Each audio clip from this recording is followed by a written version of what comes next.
Hi, thank you for the invite. I thought it would be a good opportunity to speak on space and power. I will be reading, so I will look down. So I please excuse me for that. So just one note before I begin is that I'm drawing here from the writings of Michel Foucault, his books, but also writings by other scholars and authors on him. So I will provide a list of citations shortly just to acknowledge their work in this talk. So in this short talk, I'll speak about the ideas of the French scholar Michel Foucault. I won't give out his CV or resume. Neither will I try to locate his work in broader theoretical debates. Instead, I will draw out four lines of thoughts from his large corpus of work, which might be of interest to you and help provide some provocations for your studio called What is a Clinic? Given that this is for an architecture studio and architecture students who primarily deal with questions of space, spatial relationships, and spatial forms, I'll try and formulate these ideas in spatial terms. So I want to focus on four lines of thoughts from his work, and I'll list them out. First, why is Foucault interested in power relations? And what does he mean by the term power relations?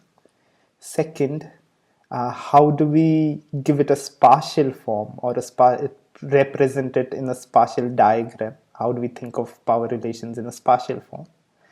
Third, what is the specific role of space and institutions in his work on power? And fourth, I will focus on his book, The Birth of Clinic, specifically looking at some of its broader themes and also on what kind of ideas on space are present in them. So let me just repeat them before going on. First, I will focus on why is Foucault interested in power relations and what does he mean by the term power relations. Second, how do we think or imagine this power relations in a spatial way? Third, what is the specific role of space and institutions in this broader schema of power? And fourth, I'll focus on his book, The Birth of Clinic, looking at its broader themes and ideas of space in them. So let me start with the first, which is why is Foucault interested in the questions of power relations and what does he mean by it? When I say power, and also when he's speaking of power, he's specifically referring to it in its modern form. But before getting to its modern form, let me start with an example of olden days. Olden days, I mean a kingdom. So imagine days of your storybooks or epics on television, such as Mahabharata and Ramayana, where you had a kingdom with a ruler. This kind of a kingdom has a pyramidal structure. You know, the ruler or the Raja or the Rani is at the top as the head of the kingdom. Below them you have the different mantris or ministers in the court. Below them you have, say, bureaucrats or military generals, and below them would be the people. Now, we won't call them people, but we refer to them as praja, or I'll use the English term subjects. The term subjects has two meanings, right? In a kingdom, a subject is subjected to the rule of the ruler, so he's a subject to the rule.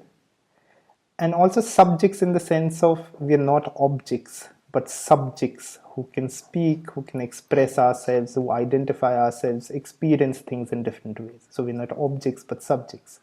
So there are these two senses of subjects which becomes important to remember. Now, to return to the kingdom, how does a ruler become a ruler? Now, it's either by conquest, that is conquering a territory which is occupied by different subjects, or by inheriting it. But once they've occupied it or conquered it, the rule of the ruler has to be justified, or why else would the subjects accept his rule? Now, in the olden days, there were stories that were constructed around, the greatness or the crudeness of the king, which would instill fear or awe, which led to the subjects being subjected to his rule. Or you had religious foundations, like in, say, Hinduism, where you have the division of a society based on systems of jati, right? And there's a hierarchy and an order that is given to a society of who can rule, whose job is what, whose occupation is what. In terms of mythology, think of the Greek society, and I'm particularly thinking here of the work of Plato and his work or his book Republic, where he mythologizes to produce a certain order of the society. His myth goes that the rule is a divine intervention where God has cast gold in the blood of a king, iron in the blood of an iron worker, and hence the job of a ruler or a king is to rule and increase wealth, while the job of an iron worker is to produce iron. So these kinds of myths, religious foundations, or stories provided the justification for the ruler to rule and the subjects to be subjected to the rule. In this way, an order of the society was set up. Now we're dealing with a particular period, which is the modern period. In this period, say starting with Enlightenment, which questioned religion and its myths, argued that we need to think in terms of reason and rationality, simultaneously about questions of individual liberty, freedom, and equality. Right. This was also the period when the death of the god was announced, as well as the myths that surrounded divine interventions. So we're looking at a particular period in history where there's no justification as to why the subjects or the praja should subject themselves to the rule of the ruler based on some myths or ideas of divine intervention. Also, at the same time, why should they accept the rule of a ruler whose whole basis of rule is to justify his own presence or increase his own wealth? Now, imagine in a modern time, a government telling you that you have to obey its rule or pay taxes to them because blood is cast in the form of gold in their veins, or telling you that that you have to obey these rules because it's a divine intervention. You won't believe it, right? You want them to reason out, provide certain rationalities about how the society has to be governed by a government in a modern time. Now, this kingdom, or in its pyramidal structure, which is a more top-down model, is one kind of a power of the ruler over the subjects, right? It's in a triangular form from top to bottom. There are other kinds of powers that existed, particularly in religious groups such as Christianity. You have something called the pastoral power. By pastoral, I mean, Jesus is always thought of in terms of a shepherd who's leading a flock of sheep, which is human beings, towards salvation, right? And this is imagination of a pastoral power. But to return to modern time, we're dealing with a particular problem. That is, the god is dead, the head of the king is cut off, and now you have a society without a head or a mythological foundation of how order is to be maintained or how society is to be governed. So the question becomes, who is going to take the place of the ruler in a headless society? How should subjects be governed? And by what kind of rationalities? So to answer the first question, who replaces the king's head in this headless society, is us, because we're talking here about equality and freedom and democracy. Okay, we are to rule and govern ourselves. But we can't rule and govern based on any mythical foundations or old hierarchies in a modern time. So instead, we have to draw these orders and its justification based on modern forms of knowledges or different sciences. So for example, economics, the science of economy tells us how to govern and regulate economy. You have political science, you have medical sciences, which tells you how public health is to be maintained. You have psychiatry, which is the science of mental health, about how people with mental illnesses have to be governed and regulated. And then you have architecture and planning, which is a form of spatial science about how society has to be spatially ordered. So the whole period of modern architecture was to figure out spatial forms for the ordering of a utopian society. That was the project of Le Corbusier, Ebenezer Howard, Frank Lloyd Wright, and so on. But these are still singular figures on whom you can kind of source these rationalities and ideas. In a more democratic world based on equality and liberty, we as rational beings and as scientists, be it social scientists, partial scientists, or natural scientists, produce knowledges that provide the rule and rationalities for governing. So, for governing health, economy, politics, consciousness, mental illness, and so on. So, we are the subjects who provide rationalities for how we should be governed, as well as subjects who are then subjected to these rationalities. Let me repeat the sentence. So we are the subjects who provide rationalities for how we are to be governed, as well as the subjects who are subjected to these regulations of governance. So as subjects, we have two functions. We are the rulers who provide rationalities and knowledges for government, as well as the ruled in a society without the king's head. But then the question becomes, what kinds of knowledges do we produce within our institutions for proper governance? How do these knowledges and institutions become the basis for specific rationalities of governing? And how do these rationalities, which aim to take care of us and maintain our individual liberty and rights, also become apparatuses for power that is exercised on us? And this is the problem that Foucault is primarily interested in studying historically in the European context. And he studies this in different but specific contexts. And let me name a few here.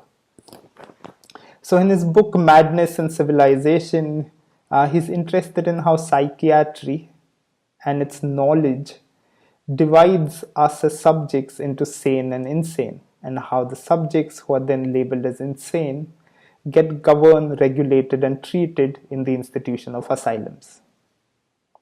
In his book, The Birth of Clinic, which we'll talk about in a few minutes, he's interested in how Western medicine studies sick subjects or diseases and divides us into healthy or normal bodies and sick or pathological bodies. And then how does this division then provide basis for governing and treating us? In his third work, Discipline and Punish, he's looking specifically at penal knowledge and institutional systems that identify and incarcerate criminals to punish and discipline them. Now, in these earlier works, he's looking primarily at individuals such as the sick, insane, and criminals. But in his later work, he starts looking at how the population as a whole gets governed by different rational policies. And the aim of these rational policies, he argues, is to secure our health, increase our wealth, and maintain order through different regulations such as public health systems, judicial systems, police institutions, economic regulations, and so on. We won't get into the larger scale. We'll focus particularly on the earlier work, which is, Discipline and Punish, Madness and Civilization, and The Birth of the Clinic. So to state it clearly, he's interested in studying the social apparatuses or the instruments and technologies through which we as subjects govern ourselves and others, and also how these apparatuses become instruments for exercising power over ourselves and others. Let me just repeat that. So he's interested in studying the social apparatuses or instruments and technologies through which we as subjects govern ourselves and others, and in what ways these apparatuses become instruments for exercising power over ourselves and others. And I hope this is clear and not too obscure. I should state at this point that I'm trying to simplify his ideas to make them clearer, and in this process also kind of reducing some of his more complex ideas. I actually wish I was there in person, so that we could have had a more interactive engagement and allow you to, help me clarify some of these ideas. But hopefully we'll get to do that in a Skype session sometime next week. So let me just repeat myself again before moving on to the next part. Foucault is interested in studying the social apparatuses through which we as subjects govern ourselves and others, and in what ways these apparatuses also become instruments for exercising power over ourselves and others. And it is this second part that I want to help think of in a spatial form. These apparatuses of governing, which also he argues then end up becoming instruments for exercising power. So how do we think of it in spatial form? I'll rely here on the work of his contemporary Gilles Deleuze, who in his book on Foucault identifies him as a cartographer of power. So I'll rely on his text to provide a more spatial understanding of these apparatuses of power. Try and draw them out as I explain them, and I think it will help clarify it in the form of a diagram. So imagine this apparatuses as consisting of 4 sets of lines. You can draw them out in your book or on the board using 4 different colors. The first set of lines are what he calls lines of light, which fall on an object of study. So when light falls on an object, they illuminate certain parts of this object while hiding certain parts. So they make something visible and something invisible. Right? So this is the line of light, which falls on something, makes something visible, something invisible. The second set of lines are lines of language that express what is visible and invisible through statements, diagrams, and texts. So these 2 sets of lines together form what we call knowledge. So what is seen and its expression through language constitutes knowledge. To just give examples, scientists observe organisms through microscope, write out the details of what is being observed, and that constitutes knowledge about the organism. Astrologers do it through a telescope about what they see in outer space and write out what they observe, and that constitutes knowledge about the universe. You as architects observe how people move or inhabit space and draw them out through diagrams to understand how spatial relationships work. Right? That is what constitutes your knowledge. This act of seeing and expressing what we see in different languages constitutes knowledge, which then feeds into, say, coming up with cures or making scientific statements about the universe, or in your case, creating new architectural forms that change how people move and inhabit space. But these are not single lines, so you don't have single knowledge, right? These are multiple lines, because we're living in a world with multiple disciplines, producing all kinds of knowledges about the world, also about human beings, the universe, and so on. So imagine and draw these lines as running across the space in different directions.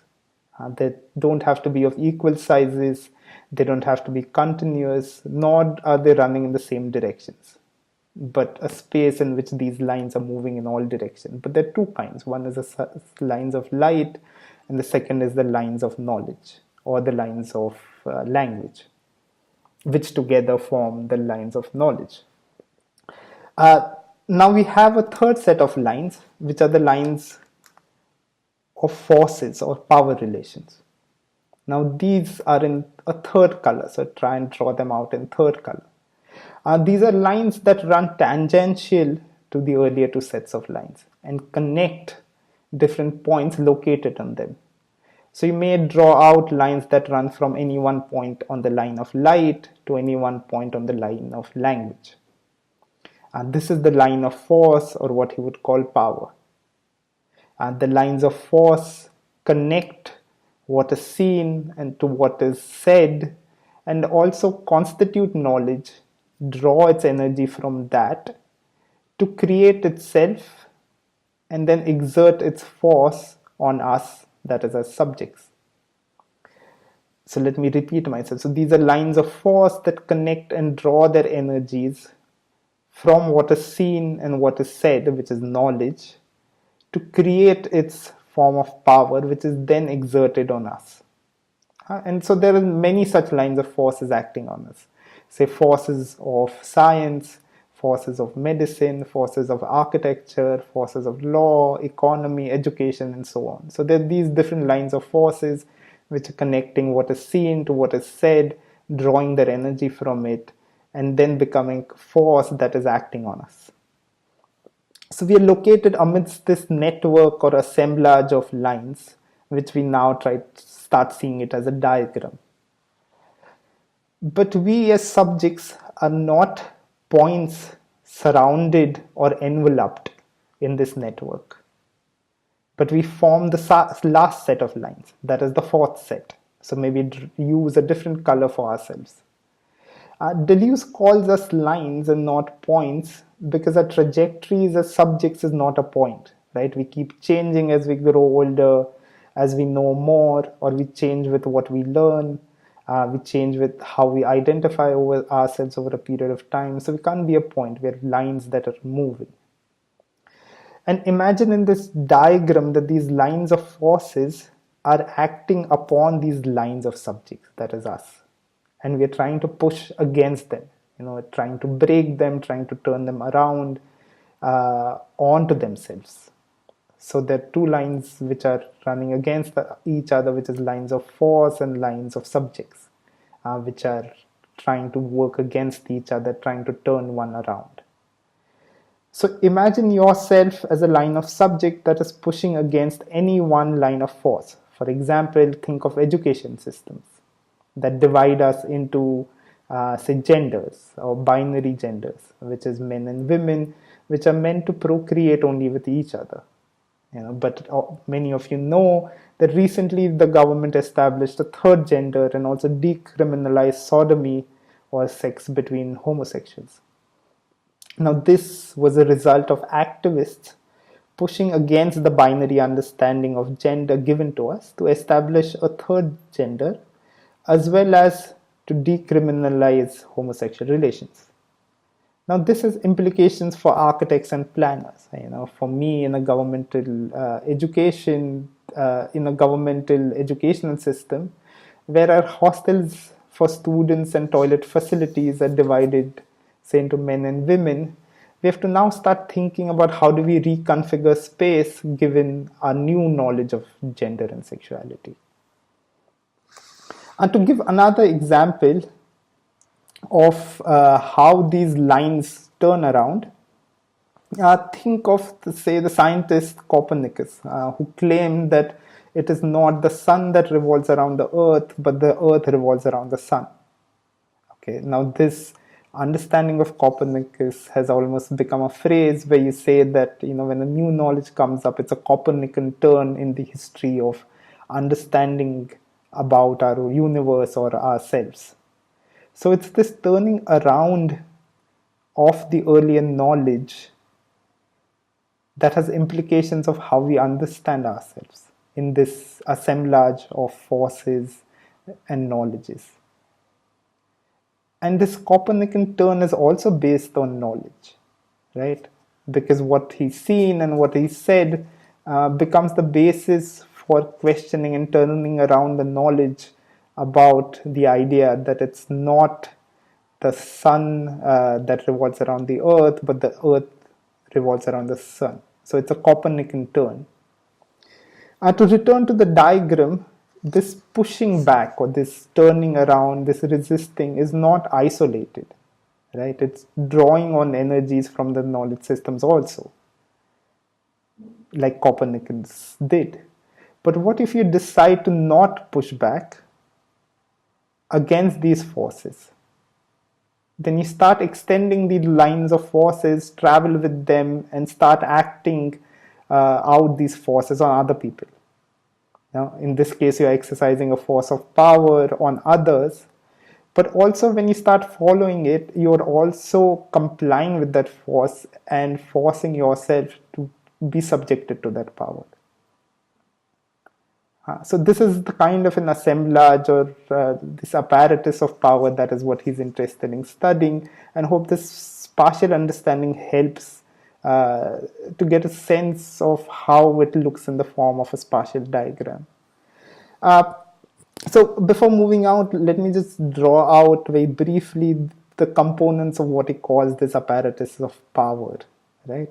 So one is knowledge about ourselves, about the world, which consists of what is seen, the lines of light, and what is said about us as human subjects, which is lines of language. So knowledge is equal to, seeing plus writing or language, which is what constitutes knowledge. So this is the first component, knowledge. Second is forces of power relations, right? A power relation come into being by drawing their energy or rationality from knowledges and using it to act upon us or subject us to its force. And the third component is subjects, right? Lines of subjects, which is us, that we don't agree with how something is being governed or agree with how we are being governed, decide to push back or resist these forces or knowledges, or we end up following them and complying with them.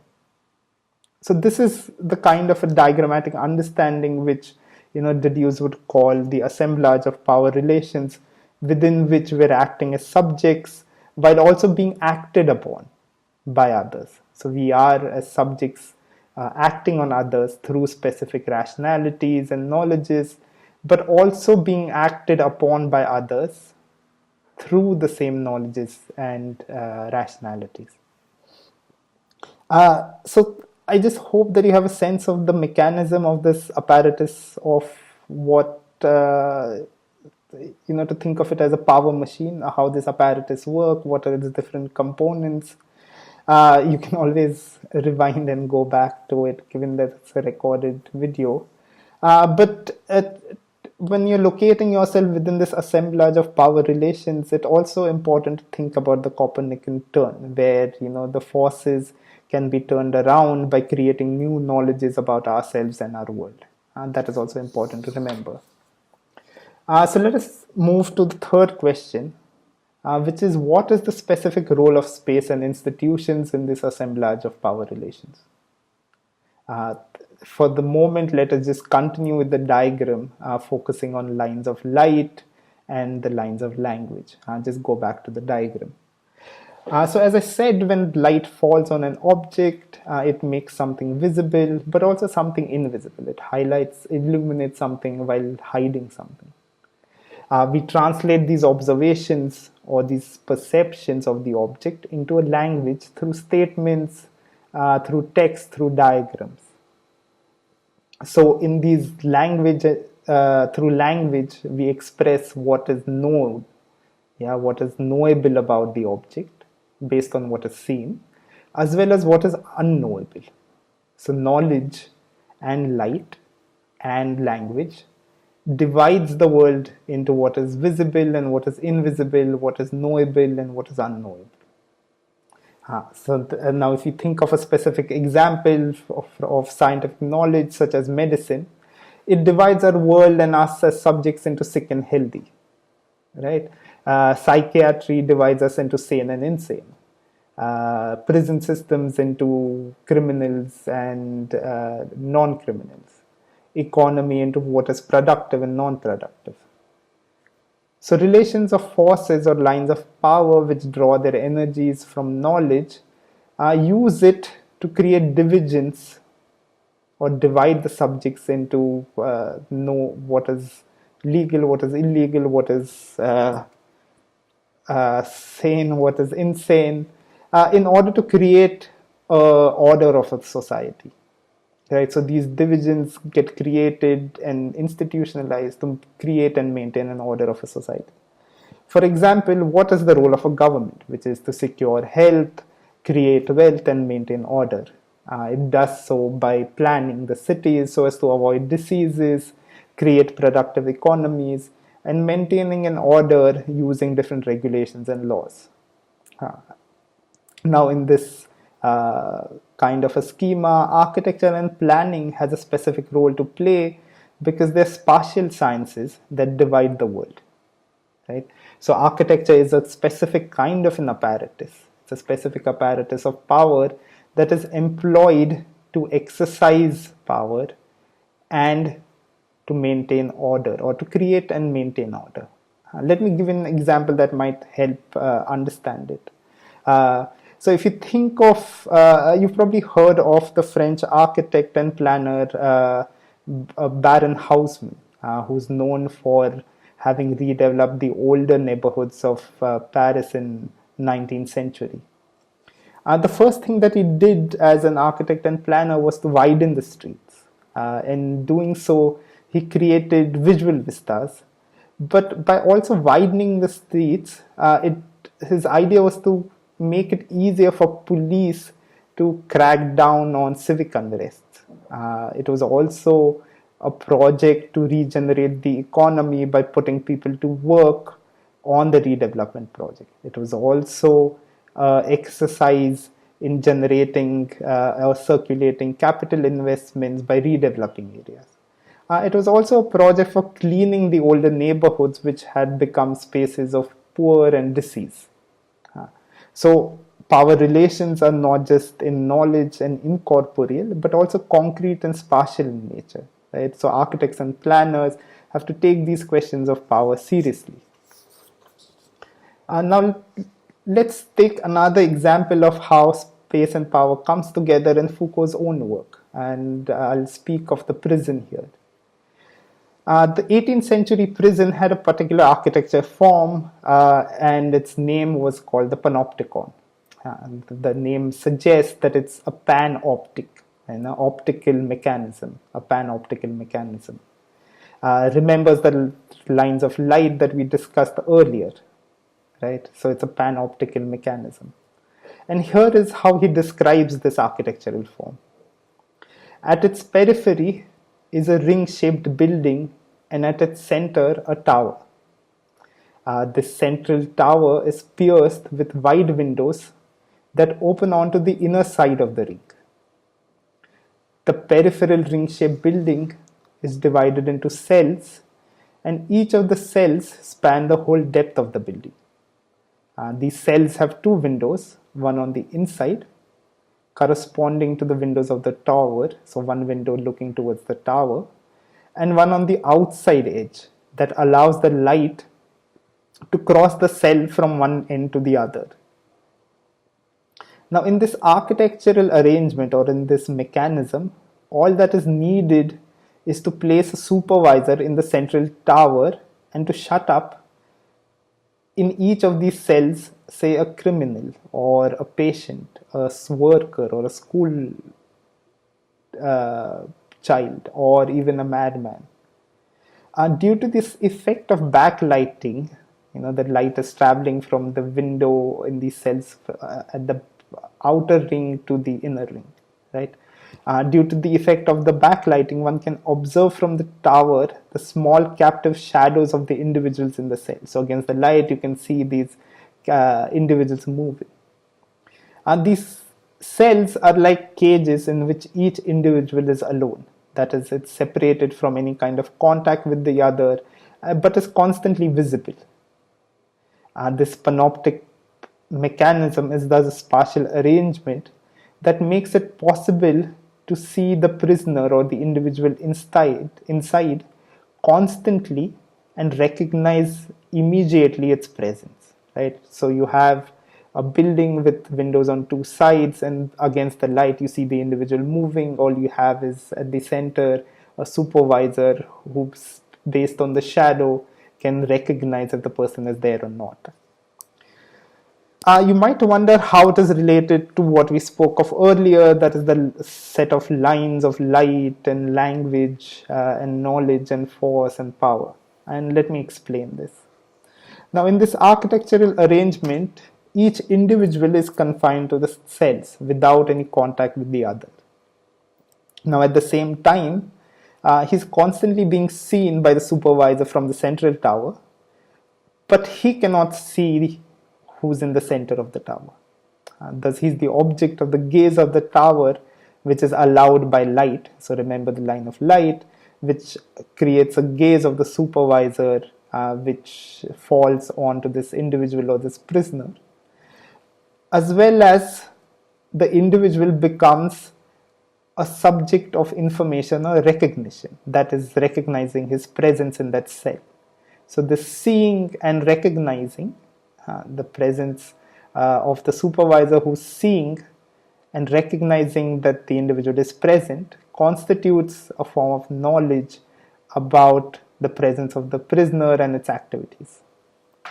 Now, this is an optical and a knowledge machine that makes the individual visible to the supervisor, but to the individual inside the cell, both the supervisor and the person next door is invisible. So there's this play of invisibility and invisibility, which is what light does. Now you might ask another question: what kind of power is at work here? Now, in this architectural arrangement, there is no contact which might allow for, say, copying among students, because they're all confined to their cells. Or there's no transfer of disease amongst patients because they're all confined to their cells. Or a danger of a plot being put together by convicts, or the fear of a madman in a cell assaulting someone else in the next cell. But at the same time, if one inhabits these cells, so imagine yourself in this cell always being watched over a period of time, with the awareness that you're continuously being watched, one begins to believe and behave in a manner that one is always being watched. So if at some point there is no supervisor, or even there is no tower, and the individual is let out, the individual has been disciplined to believe that there's always someone watching. So it's a disciplinary form of power that is acting on us through surveillance. You can imagine this in today's world as a set of CCTVs continuously watching you, right? CCTV is a technology, an instrument, and the panopticon is an institutional and architectural arrangement. This arrangement was not just the most rational and effective way of disciplining, but also the most cost-effective way. This was a time of economic liberalism, which has had the economic rationale that what is the best and most cost-effective way of maintaining order. Thus, in this panopticon system, you have one supervisor while there are hundreds of cells. So at some point, you don't even need the supervisor, you just need the architectural arrangement to discipline the convict. And maybe at a later point, you don't even need the architectural arrangement, because the individual has started believing in the object, on being the object of the gaze, and has started to self-discipline, or has been self-disciplined. So here the architecture of the panopticon provided the most rational and cost-effective way of disciplining individuals. So let me quickly summarize this relationship between power and space based on this idea of panopticon. Power, which is based on knowledge, that is visibility or gaze and observations on one hand, and information or recognition of these observations in language on the other hand, acts on its subjects with the aim of creating a specific kind of order. This order is partial in nature, since it makes specific things visible and invisible, specific things sayable and unsayable, specific things doable and undoable, and thus distributes the world spatially. So let me just repeat it once more. power which is based on knowledge, that is visibility or gaze, as well as on language and recognition, acts on its subjects with the aim of creating a specific kind of order. This order is partial in nature, and it distributes our world by making something visible and invisible, something sayable and doable, or sayable and unsayable. Now, to use a concrete set of examples, say, an apartment is divided into specific functions and uses, such as a bedroom, living room, and kitchen, with each of which has a very specific kind of function. So it's a division of a space based on its uses. Now, as a child, you might not have known these divisions, but with age, you've started to normalize it, with your parents continuously telling you what is to be done where. To use a more violent example, during the 19th century, with the spread of plague, people were quarantined into their houses to avoid any contact and spread of disease. So this is the same model of panopticon now being used to secure health in the case of a plague epidemic. On the other hand, people suffering from leprosy were to be exiled from the city, and thus they were excluded from the cities partially.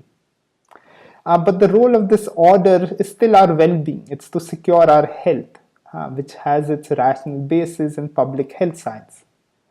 And yet, it acts on us as a form of power, which is on our bodies that are exiled or quarantined or disciplined, just for the reason that our bodies are vulnerable to disease. So they're taking care of us, but also acting on us as forms of power. So this shift from it being a protective measure to becoming an exercise of power is what Foucault is interested in seeing, and you're probably interested in looking at it more spatially. Now, I hope this clarifies the relationship between space and power. But if power relations are operating everywhere, you might ask, where do the institutions fit in this schema? So that's important for two reasons. One, the sites for the creation and dissemination or spreading of such knowledges and rationality. So there are sites for the creation and dissemination of such rationalities, which we create through knowledge. And second, there are also sites where these power relations get institutionalized or formalized or crystallized. For example, a school is an institution where knowledge is created, it's pedagogically spread, as well as it's formalized in its spatial arrangement of a classroom. Similarly, psychiatric asylums are spatial arrangements usually located outside the city, where psychiatrists observe the so-called insane, produce knowledge as well about them, as well as treat them. And one last example, which will lead us to our last section, which is that of the hospital. The hospital with its separate ward is a site where the doctors study patients, produce knowledge to teach students, as well as knowledge about disease, which also then informs how to cure patients. Thus, it is necessary for all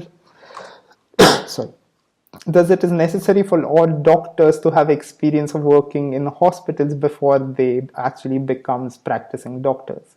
Right? They have to be taught by older doctors, so the hospital becomes a site for knowledge as well as curing. Now, I'm referring here specifically to Western medicine, while there are other forms such as homeopathy, Ayurveda, which have their own institutional models, and we're not looking at that.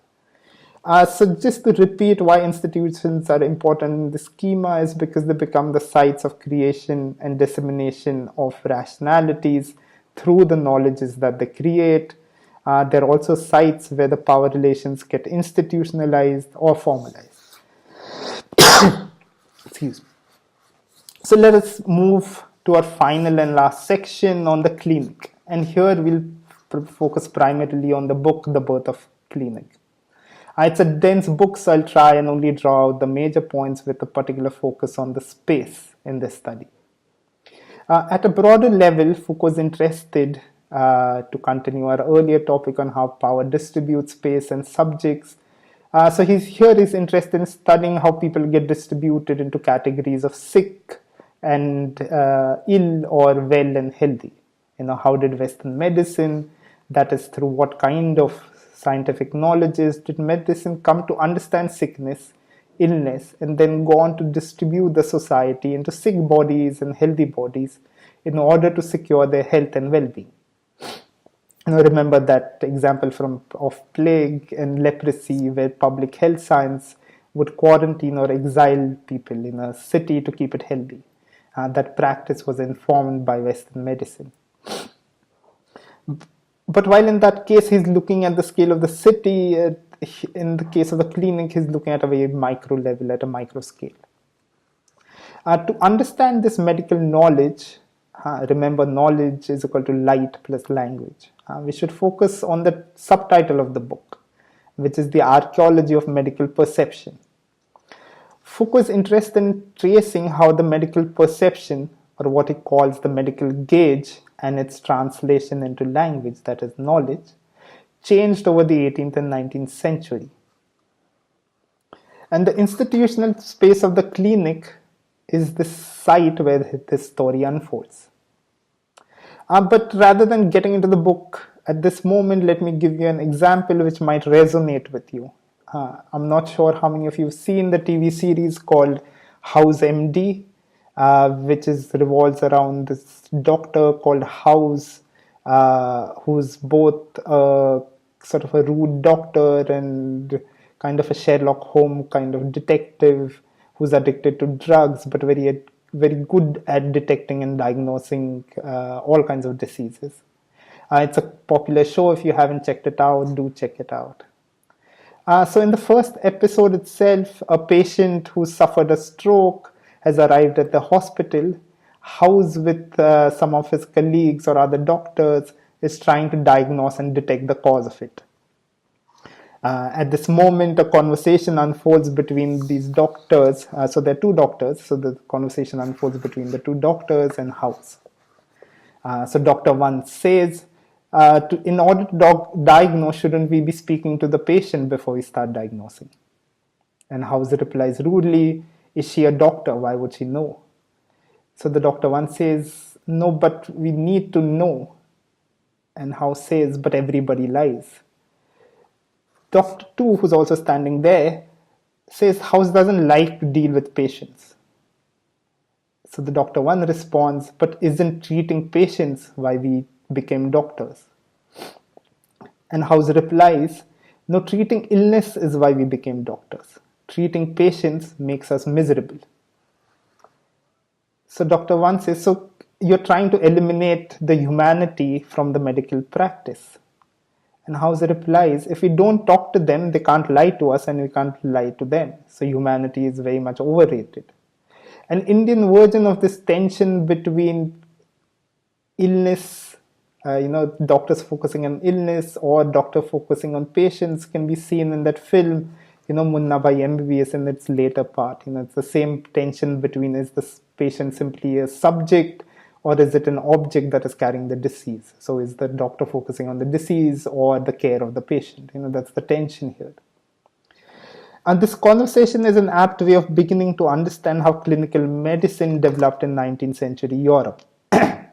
House, from House MD, as a doctor of clinical medicine, is interested in diagnosing and identifying the disease and then curing it rather than curing the patient.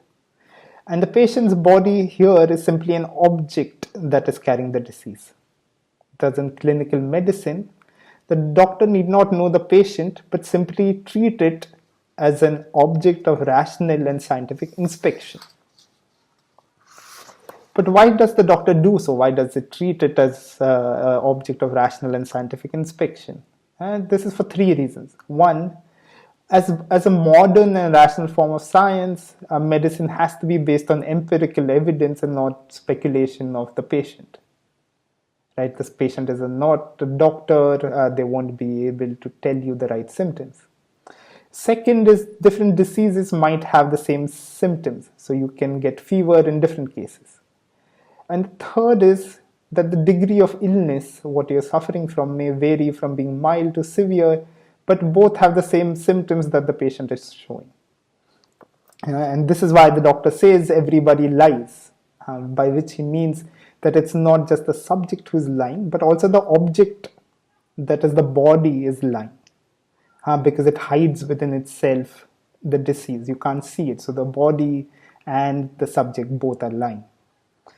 Thus, the role of modern doctor is not to treat the patient, but to inspect its body, gather its history, gather its symptoms, X-ray it, MRI it, use a stethoscope, use different technological instruments to penetrate into the body to diagnose the illness from a distance. So not get attached to the patient, but have a distant way of identifying the illness and treating it.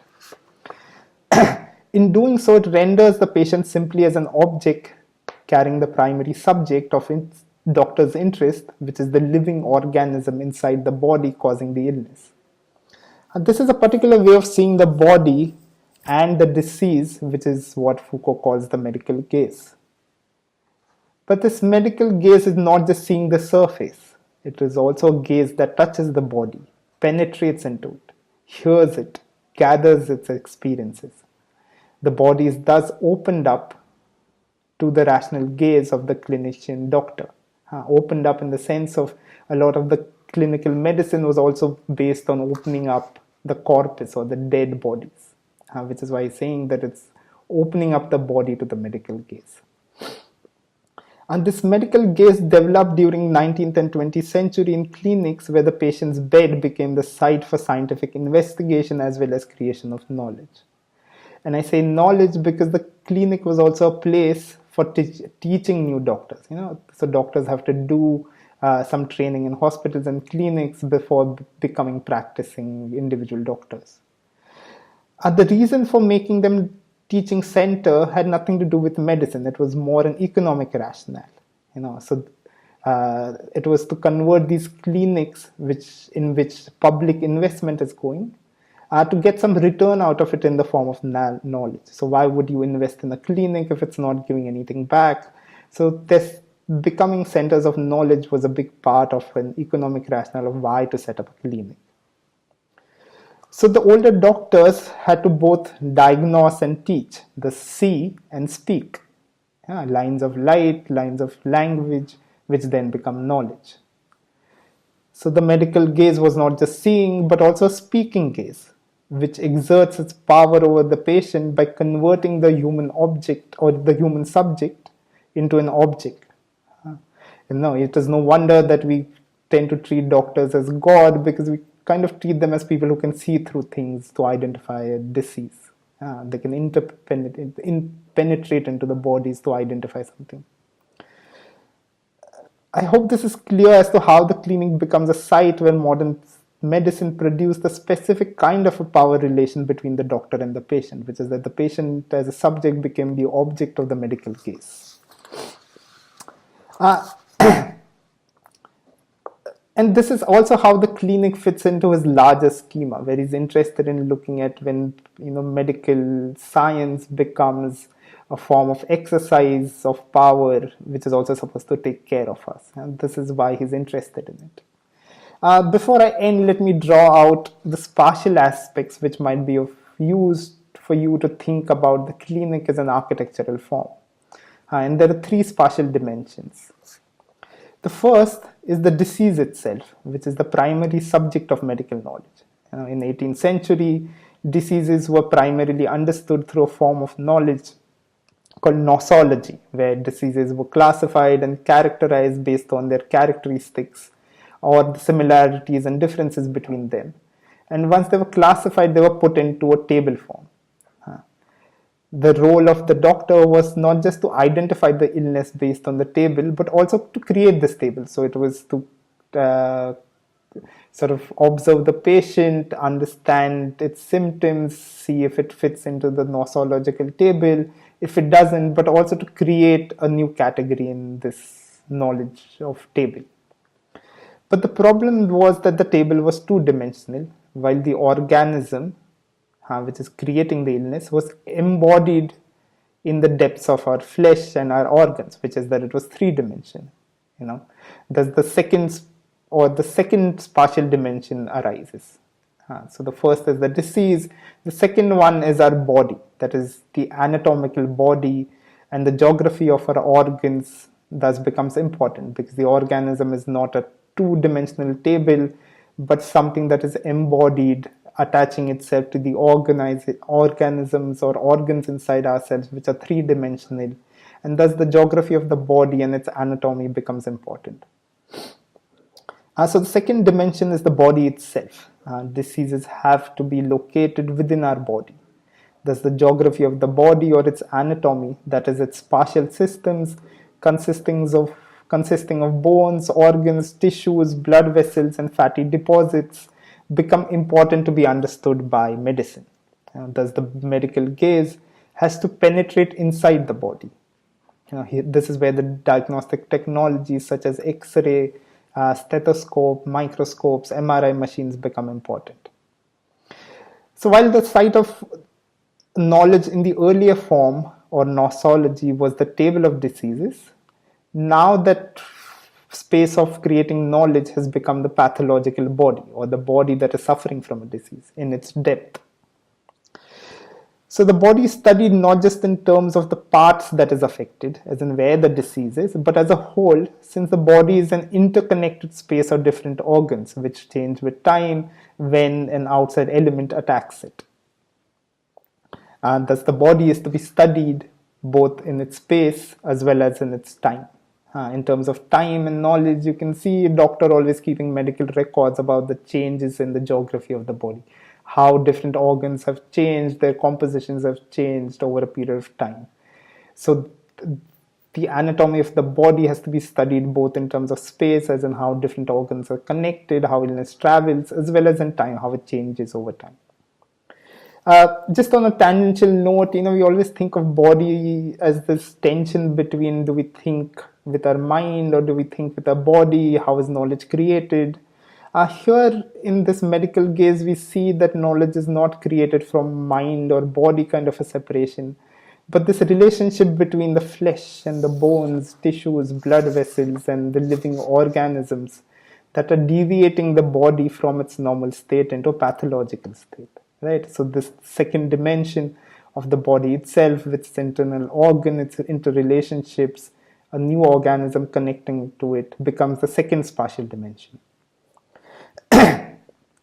The final dimension is the institutional space of the clinic itself, where this form of medical gaze is formalized, practiced, and converted into knowledge.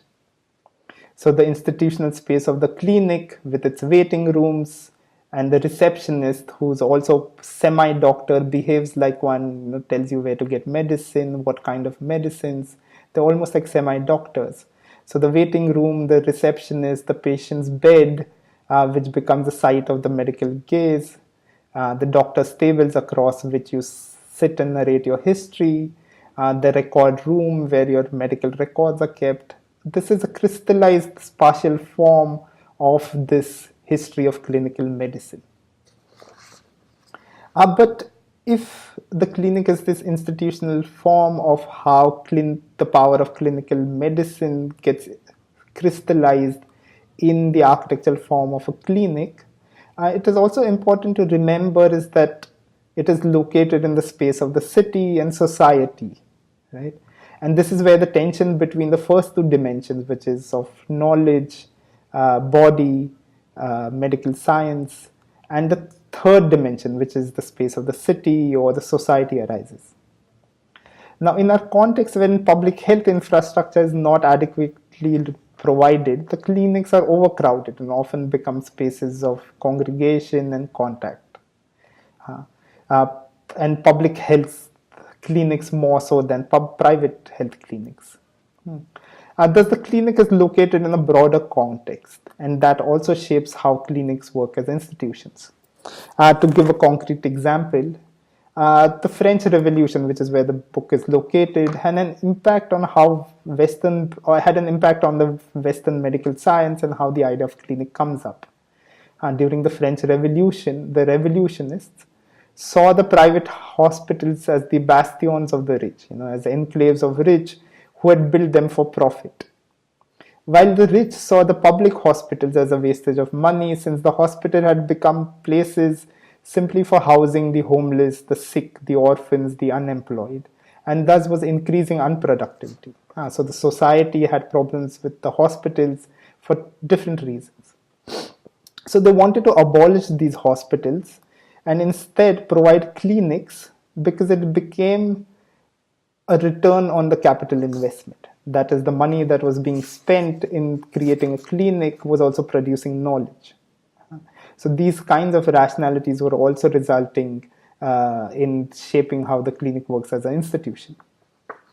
So the clinic is located within these three dimensions, but also this fourth dimension, which is of state policies, privatization of healthcare, economic rationalities of public spending, or the settings where they're located, such as a slum settlement, a middle class apartment building, or even in hospitals, or today even in malls, which also shape how the clinic functions, how it becomes a space.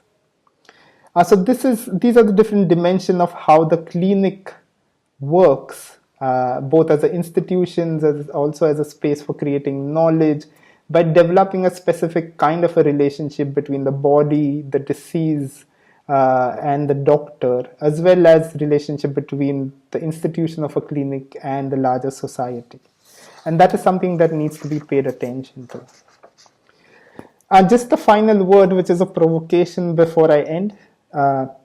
So if apparatuses of power that draw its energies from knowledge exercise their power by distributing our world and our bodies so as to create an order and maintain it, then politics, which is this pushing back of these lines of forces or lines of power, then politics is the disruption of this order of things and its rationalities. Okay. And it becomes important to think about politics in terms of how do you disrupt these knowledge systems, these spatial systems of ordering, as well as these relationships of power that exist within the institutional form of clinic. I will leave it at that and allow you to think of ways to disrupt these power relations in your project. I hope I wasn't too obscure or too dense, and hope you got something out of it. I'm looking forward to interacting at some point, so I'll end it here. Thank you.